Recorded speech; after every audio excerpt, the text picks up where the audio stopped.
Во Музеот на македонската борба за самостојност во Скопје неодамна се одржа трибина со наслов Заштита на Охридската пастрамка и Белвица во Охридското езеро, на која беа предучени главните проблеми и предизвици со кои се соочуваат еколошките здруженија во поглед на заштитата на овие индемски видови. Настанот беше во организација на средното училиште Асоц Боро Петрушевски, а на трибината присуствува и голем број ученици од повеќе основни и средни училишта.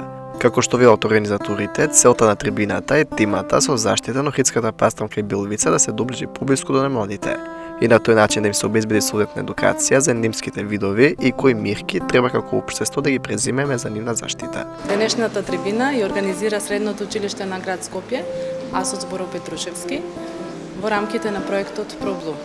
ProBlue е интернационален проект, чијто фокус на внимание е ревитализацијата на водните екосистеми. Нашата тема за која што денес сме тука е заштита на Охридското езеро, особено ставивме акцент на заштитата на Белвицата и на пастрмката.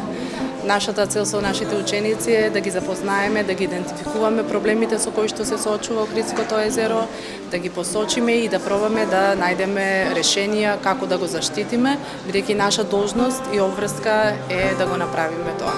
Наши гости на денешната трибина се од Министерство за земјоделство, шумарство и водостопанство, раководител на оделение сектор рибарство, од Хидробиолошкиот завод од Охрид и од граѓанското здружение СОС Охрид.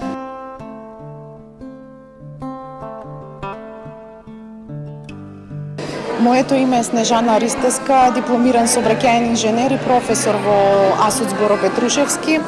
Проектот ProBlue го работиме за прв пат во нашето училиште и пресрекни сме што имаме една ваква интересна задача и предизвик исто така представува голем за нас.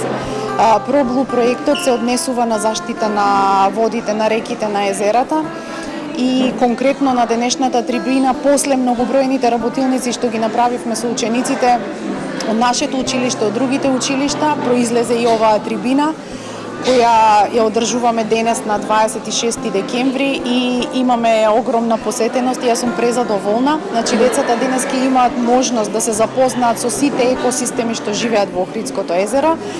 Поточно ќе се запознаат со ендемските видови Охридската белвица и Охридската пастрмка и некои специфики за нив, како да ги спасиме, како да останат да живеат во Охридското езеро. На настанот говореа и представници од Министерството за земјоделство, шумарство и водостопанство, од Хидробиолошкиот завод од Охрид и од граѓанската иницијатива СОС Охрид, кои од повеќе аспекти го поставија прашањето на заштита на видовите пастрамка и белвица во Охридското езеро. Нашата иницијатива Охрид СОС започна пред повеќе години, 2015 како директна реакција на плановите, мегаплановите на владата за туристички развој, кој што го вклучува студенчишко блато, што е исклучително значаен екосистем за Охридското езеро. Охридското езеро, студенчишкото блато, студенчишкиот канал, билјанини извори, мазија, тоа е целина, тоа е како еден организам, замислете го, еден човечки организам.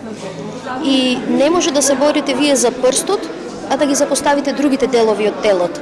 Значи, ние едноставно имавме една сеопфатна иницијатива со посебен фокус на студенчишко блато, кога се протоа се расшири на други сегменти од оваа целина, бидејќи студенчишкото блато, на кратко кажано, е природно поврзано со езерото. Порано дури било и место каде што се мерестеле некои од рибите, краповите, и тоа е филтер за езерото, го прочистува езерото така што го овозможува мрестењето во чиста вода на белвиците и на пастрмките.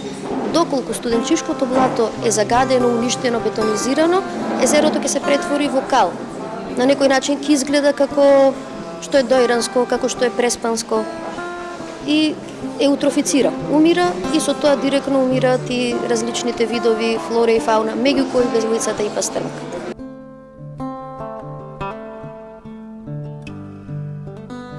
За оваа проблематика прво треба да бидеме свесни дека е билатерална проблематика. Езерото го делиме со Република Албанија и еднострано спроведување на мерки не секогаш дава посакуван резултат.